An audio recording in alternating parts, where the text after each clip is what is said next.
ಸ್ನೇಹಿತರೆ, ನಿಮಗೆ YouTube related ಅಥವಾ ಆಡ್ಸೆನ್ಸ್ ರಿಲೇಟೆಡ್ ಏನೇ ಸಮಸ್ಯೆಗಳಿದ್ರೂ ನೀವು ನಮ್ಮನ್ನು ಸಂಪರ್ಕಿಸಬಹುದು. ನಮ್ಮ ಮೊಬೈಲ್ ನಂಬರ್ ಸ್ಕ್ರೀನಲ್ಲಿ ಕೂಡ ಹಾಕಿರ್ತೀನಿ, ನೀವು ನೋಡ್ಕೊಬಹುದು.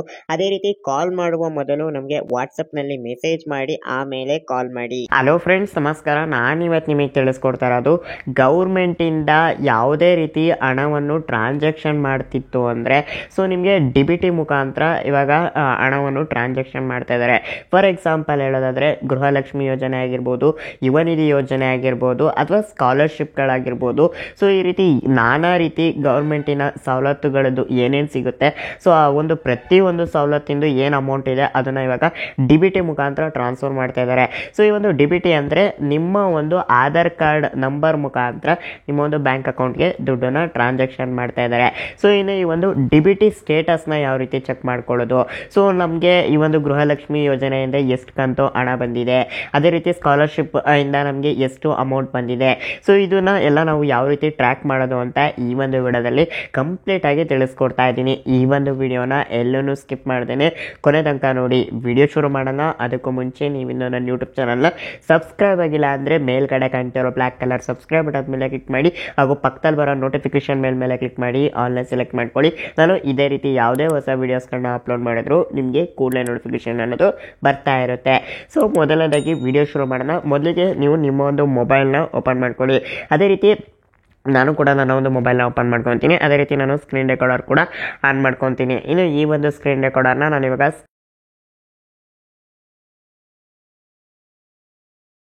ಸ್ಕ್ರೀನಲ್ಲಿ ಕೂಡ ಹಾಕಿರ್ತೀನಿ, ನೀವು ನೋಡ್ಕೊಬೋದು. ಮೊದಲನೇದಾಗಿ ನೀವೊಂದು ಅಪ್ಲಿಕೇಶನ್ನ ಡೌನ್ಲೋಡ್ ಮಾಡ್ಕೊಬೇಕಾಗುತ್ತೆ. ಯಾವ ಒಂದು ಅಪ್ಲಿಕೇಶನ್ ಅಂದರೆ ಡಿ ಅಂತ ಸರ್ಚ್ ಮಾಡಿ. ಪ್ಲೇಸ್ಟೋರಲ್ಲಿ ಹೋಗಿ ಡಿ ಅಂತ ಸರ್ಚ್ ಮಾಡ್ತು ಅಂದರೆ ನಿಮಗೆ ಈ ಒಂದು ಅಪ್ಲಿಕೇಶನ್ ಕಾಣುತ್ತೆ. ಈ ಒಂದು ಅಪ್ಲಿಕೇಶನ್ನ ಡೌನ್ಲೋಡ್ ಮಾಡ್ಕೊಳ್ಳಿ. ಡೌನ್ಲೋಡ್ ಮಾಡಿಕೊಂಡು ಮೊದಲನೇದಾಗಿ ಓಪನ್ ಮಾಡ್ಕೊಳ್ಳಿ. ಓಪನ್ ಮಾಡ್ಕೊಂಡ ನಂತರ ನಿಮಗೆ ಈ ರೀತಿ ಒಂದು ಇಂಟರ್ಫೇಸ್ ಬರುತ್ತೆ. ನಿಮಗೆ ಇಲ್ಲಿ ಕೆಲವೊಂದು ಪರ್ಮಿಷನ್ಸ್ಗಳು ಕೂಡ ಕೇಳುತ್ತೆ. ಈ ಒಂದು ಎಲ್ಲ ಪರ್ಮಿಷನ್ಸ್ಗಳಿಗೂ ಕೂಡ ಅಲೋ ಮಾಡಿ. ಡೋಂಟ್ ವರಿ, ಇದು ಗೌರ್ಮೆಂಟಿಂದ ಬಿಟ್ಟಿರೋ ಒಂದು ಅಪ್ಲಿಕೇಶನ್ ಆಗಿದೆ. ಹಾಗಾಗಿ ನೀವು ಯಾವುದೇ ರೀತಿ ಭಯ ಪಡುವಂಥ ಅವಶ್ಯಕತೆ ಇಲ್ಲ. ಇದು ಏನೇನು ಪರ್ಮಿಷನ್ ಕೇಳುತ್ತೆ ಎಲ್ಲದಕ್ಕೂ ಕೂಡ ಅಲೋ ಕೊಡಿ. ಅಲೋ ಕೊಟ್ಟ ನಂತರ ನಿಮಗೆ ಈ ರೀತಿ ಒಂದು ಇಂಟರ್ಫೇಸ್ ಬರುತ್ತೆ. ಮೊದಲನೇದಾಗಿ ನೀವು ಇಲ್ಲಿ ನಿಮ್ಮ ಒಂದು ಆಧಾರ್ ಕಾರ್ಡ್ ನಂಬರ್ನ ಎಂಟರ್ ಮಾಡ್ಕೊಬೇಕಾಗುತ್ತೆ. ನಾನು ಇವಾಗ ಆಧಾರ್ ಕಾರ್ಡ್ ನಂಬರ್ನ ಎಂಟರ್ ಮಾಡಿಕೊಂಡು ನಾನು ನಿಮಗೆ ಸಿಗ್ತೀನಿ. ಓಕೆ ಫ್ರೆಂಡ್ಸ್, ನಾನಿಲ್ಲಿ ಆಧಾರ್ ಕಾರ್ಡ್ ನಂಬರ್ನ ಎಂಟರ್ ಮಾಡ್ಕೊಂಡಿದ್ದೀನಿ. ಎಂಟರ್ ಮಾಡ್ಕೊಂಡ ನಂತರ ನೀವು ಇಲ್ಲಿ ಒಂದು ಚೆಕ್ ಬಾಕ್ಸ್ ಕಾಣಿಸ್ತಿದೆ ನೋಡಿ. ಈ ಒಂದು ಚೆಕ್ ಬಾಕ್ಸ್ ಮೇಲೆ ಟಿಕ್ ಮಾಡ್ಕೊಳ್ಳಿ. ಟಿಕ್ ಮಾಡ್ಕೊಂಡ ನಂತರ ನೀವು ಇಲ್ಲಿ ಗೆಟ್ OTP ಅಂತ ಕಾಣಿಸ್ತಿದೆ ನೋಡಿ. ಈ ಒಂದು ಆಪ್ಷನ್ ಮೇಲೆ ಕ್ಲಿಕ್ ಮಾಡ್ಕೊಳ್ಳಿ. ಕ್ಲಿಕ್ ಮಾಡ್ಕೊಂತು ಅಂದರೆ ನಿಮ್ಮ ಒಂದು ಆಧಾರ್ ಕಾರ್ಡ್ದು ರಿಜಿಸ್ಟರ್ಡ್ ಮೊಬೈಲ್ ನಂಬರ್ಗೆ 6 ಡಿಜಿಟ್ OTP ಬರುತ್ತೆ. ಒಂದು OTPನ ಎಂಟರ್ ಮಾಡ್ಕೊಳ್ಳಿ. ಆ ಒಂದು OTP ಬಂದು ಆಟೋಮೆಟಿಕ್ ಆಗಿ ಅಪ್ಲಿಕೇಶನ್ನೇ ತಗೊಳುತ್ತೆ. ಇನ್ ಕೇಸ್ ತಗೊಂಡಿಲ್ಲ ಅಂದರೆ ನೀವು ಮ್ಯಾನ್ಯುವಲ್ ಆಗಿ ಎಂಟರ್ ಮಾಡ್ಕೊಳ್ಳಿ. ನಾನು ಇವಾಗ OTP ರಿಕ್ವೆಸ್ಟ್ನ ಕಳಿಸಿದ್ದೀನಿ. OTP ಬಂದ ನಂತರ ನಾನು ನಿಮಗೆ ಸಿಗ್ತೀನಿ. ಓಕೆ ಫ್ರೆಂಡ್ಸ್, OTP ಬಂದಿದೆ. OTP ಬಂದ ನಂತರ ಆಟೋಮೆಟಿಕ್ ಆಗಿ ಅದೇ ಎಂಟರ್ ಆಗಿದೆ. ಎಂಟರ್ ಆದ ನಂತರ ನೀವು ಇಲ್ಲಿ ವೆರಿಫೈ ಅಂತ ಕಾಣಿಸ್ತಿದೆ ನೋಡಿ. ಈ ಒಂದು ಆಪ್ಷನ್ ಮೇಲೆ ಕ್ಲಿಕ್ ಮಾಡ್ಕೊಳ್ಳಿ. ಕ್ಲಿಕ್ ಮಾಡ್ಕೊಂಡ ನಂತರ ನೆಕ್ಸ್ಟ್ ನಿಮಗೆ ಈ ರೀತಿ ಒಂದು ಇಂಟರ್ಫೇಸ್ ಬರುತ್ತೆ. ಇಲ್ಲಿ ನೀವು 4 ಡಿಜಿಟ್ ಪಿನ್ನ ಸೆಟ್ ಮಾಡ್ಕೊಬೇಕಾಗುತ್ತೆ, MPIN. ನೀವು ಅದನ್ನು ಸೆಟ್ ಮಾಡ್ಕೊಳ್ಳಿ. ನಿಮಗೆ ಯಾವ ರೀತಿ ಕ್ರಿಯೇಟ್ ಮಾಡಬೇಕು ಅಂತಿದೆ ಆ ರೀತಿ ನೀವು MPIN ಸೆಟ್ ಮಾಡ್ಕೊಳ್ಳಿ. ನಾನಿವಾಗ MPIN ಎಂಟರ್ ಮಾಡ್ಕೊತೀನಿ. ಎಂಟರ್ ಮಾಡ್ಕೊಂಡ ನಂತರ ನೆಕ್ಸ್ಟ್ ನೀವು ಇಲ್ಲಿ ಸಬ್ಮಿಟ್ ಅನ್ನೋ ಒಂದು ಆಪ್ಷನ್ ಮೇಲೆ ಕ್ಲಿಕ್ ಮಾಡ್ಕೊಳ್ಳಿ. ಕ್ಲಿಕ್ ಮಾಡ್ಕೊಂಡ ನಂತರ ನಿಮಗೆ ಈ ರೀತಿ ಒಂದು ಇಂಟರ್ಫೇಸ್ ಬರುತ್ತೆ. ಇಲ್ಲಿ ನಿಮ್ಮ ಒಂದು ಆಧಾರ್ ಕಾರ್ಡ್ದು ಏನೇನೆಲ್ಲ ಒಂದು ಡೀಟೇಲ್ಸ್ ಇದೆ, ಲೈಕ್ ಹೆಸರಾಗಿರ್ಬೋದು, ಜೆಂಡರ್ ಆಗಿರ್ಬೋದು, ಅಡ್ರೆಸ್ ಆಗಿರ್ಬೋದು, ಡೇಟ್ ಆಫ್ ಬರ್ತ್ ಆಗಿರ್ಬೋದು, ಈ ರೀತಿ ಸಾಕಷ್ಟು ಡೀಟೇಲ್ಸ್ಗಳು ಬರುತ್ತೆ. ಇದನ್ನ ನೀಟಾಗಿ ಒಂದ್ಸತಿ ವೆರಿಫೈ ಮಾಡ್ಕೊಳ್ಳಿ. ವೆರಿಫೈ ಮಾಡ್ಕೊಂಡ ನಂತರ ನೀವು ಇಲ್ಲಿ ಮೊಬೈಲ್ ನಂಬರ್ನ ಎಂಟರ್ ಮಾಡ್ಕೊಬೇಕಾಗುತ್ತೆ. ಇಲ್ಲಿ ನಿಮ್ಮ ಒಂದು ಆಧಾರ್ ಕಾರ್ಡ್ಗೆ ಲಿಂಕ್ ಆಗಿರೋ ರಿಜಿಸ್ಟರ್ಡ್ ಮೊಬೈಲ್ ನಂಬರ್ನ ಎಂಟರ್ ಮಾಡ್ಕೊಳ್ಳಿ. ನಾನು ಇವಾಗ ನನ್ನೊಂದು ಮೊಬೈಲ್ ನಂಬರ್ನ ಎಂಟರ್ ಮಾಡ್ಕೊತೀನಿ. ಎಂಟರ್ ಮಾಡ್ಕೊಂಡ ನಂತರ ನೆಕ್ಸ್ಟ್ ನೀವು ಇಲ್ಲಿ ಓಕೆ ಆಪ್ಷನ್ ಮೇಲೆ ಕ್ಲಿಕ್ ಮಾಡ್ಕೊಳ್ಳಿ. ಕ್ಲಿಕ್ ಮಾಡ್ಕೊಂಡ ನಂತರ ನಿಮಗೆ ಈ ರೀತಿ ಒಂದು ಇಂಟರ್ಫೇಸ್ ಬರುತ್ತೆ. ಈ ರೀತಿ ಇಂಟರ್ಫೇಸ್ ಬಂದ ನಂತರ ನೀವು ಇಲ್ಲಿ ಪೇಮೆಂಟ್ಸ್ ಸ್ಟೇಟಸಸ್ ಅಂತ ಇದೆ ನೋಡಿ. ಈ ಒಂದು ಆಪ್ಷನ್ ಮೇಲೆ ಕ್ಲಿಕ್ ಮಾಡ್ಕೊಳ್ಳಿ. ಕ್ಲಿಕ್ ಮಾಡ್ಕೊಂಡ ನಂತರ ನಿಮಗೆ ಈ ರೀತಿ ಒಂದು ಇಂಟರ್ಫೇಸ್ ಬರುತ್ತೆ. ಇಲ್ಲಿ ನೀವು ಯಾವೆಲ್ಲ ಒಂದು ಯೋಜನೆಗಳಿಗೆ ಅಪ್ಲೈ ಮಾಡಿದ್ದೀರಾ ಆ ಎಲ್ಲ ಯೋಜನೆಗಳದ್ದು ಇಲ್ಲಿ ಡೀಟೇಲ್ಸ್ ಅನ್ನೋದು ತೋರಿಸುತ್ತೆ. ಫಾರ್ ಎಕ್ಸಾಂಪಲ್ ನಾನಿಲ್ಲಿ ಗೃಹಲಕ್ಷ್ಮಿ ಅಂತ ಸೆಲೆಕ್ಟ್ ಮಾಡ್ಕೊತೀನಿ. ಸೆಲೆಕ್ಟ್ ಮಾಡ್ಕೊಂತು ಅಂದರೆ ಸ್ವಲ್ಪ ಲೋಡ್ ಆಗುತ್ತೆ, ವೆಯ್ಟ್ ಮಾಡಿ. ಕೆಲವೊಂದು ಬಾರಿ ಸರ್ವರ್ ಕೂಡ ಇದರಲ್ಲೂ ಇಶ್ಯೂ ಇರುತ್ತೆ. ಒಂದೊಂದ್ಸತಿ ಫೆಚ್ ಆಗೋದಿಲ್ಲ ಡಾಟಾ.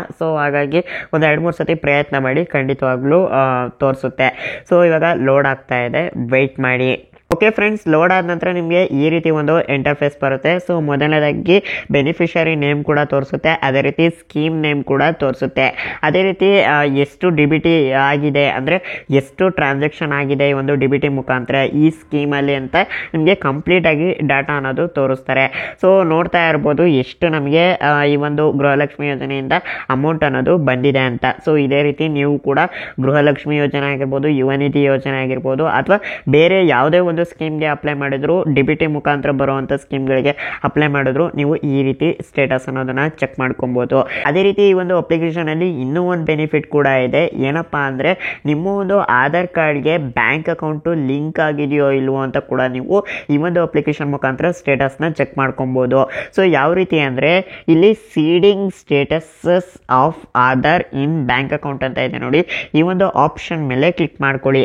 ಕ್ಲಿಕ್ ಮಾಡ್ಕೊಂತು ಅಂದರೆ ನಿಮಗೆ ಈ ರೀತಿ ಒಂದು ಇಂಟರ್ಫೇಸ್ ಬರುತ್ತೆ. ಇಲ್ಲಿ seeding details of the beneficiary ಅಂತ ಇದೆ. ಸೊ ನೀವು ಯಾವಾಗ ನಿಮ್ಮ ಒಂದು ಆಧಾರ್ ಕಾರ್ಡ್ನ ಬ್ಯಾಂಕ್ ಅಕೌಂಟ್ಗೆ ಲಿಂಕ್ ಮಾಡಿದ್ದೀರಾ, ಅದೇ ರೀತಿ ಯಾವ ಒಂದು ಬ್ಯಾಂಕ್ ಅಕೌಂಟ್ಗೆ ಲಿಂಕ್ ಮಾಡಿದ್ದೀರಾ, ಪ್ರತಿಯೊಂದು ಇಲ್ಲಿ ಡೀಟೇಲ್ಸ್ ಅನ್ನೋದು ತೋರಿಸುತ್ತೆ. ಅದೇ ರೀತಿ ಸ್ಟೇಟಸ್ ಆಕ್ಟಿವ್ ಇದೆಯೋ ಡಿಆಕ್ಟಿವೇಟ್ ಇದೆಯೋ, ಸೊ ಇದನ್ನು ಕೂಡ ನಿಮಗೆ ತೋರಿಸುತ್ತೆ.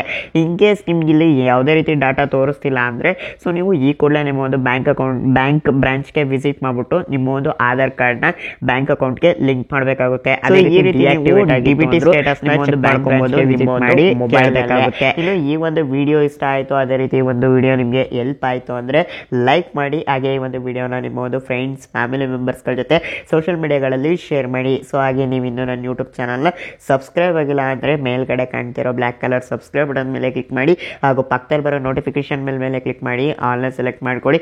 ನಾನು ಇದೇ ರೀತಿ ಯಾವುದೇ ಹೊಸ ವೀಡಿಯೋಸ್ಗಳನ್ನ ಅಪ್ಲೋಡ್ ಮಾಡಿದ್ರು ನಿಮಗೆ ಕೂಡಲೇ ನೋಟಿಫಿಕೇಶನ್ ಅನ್ನೋದು ಬರ್ತಾ ಇರುತ್ತೆ. ಹಾಗೆ ಈ ವಿಡಿಯೋ ಅನಿಸಿಕೆ ಅಭಿಪ್ರಾಯಗಳನ್ನು ಕೂಡ ಕಮೆಂಟ್ ಮಾಡಿ ತಿಳಿಸಿ. ಸೊ ಹಾಗೆ ನೀವೇನು ನನ್ನ Telegram channel, WhatsApp channel, Instagram ಮತ್ತು ಫೇಸ್ಬುಕ್ ಪೇಜ್ನಲ್ಲಿ ನನ್ನನ್ನು ಫಾಲೋ ಮಾಡ್ತಾ ಇಲ್ಲ ಅಂದರೆ ಈ ಕೂಡಲೇ ಫಾಲೋ ಮಾಡ್ಕೊಳ್ಳಿ. So thank you.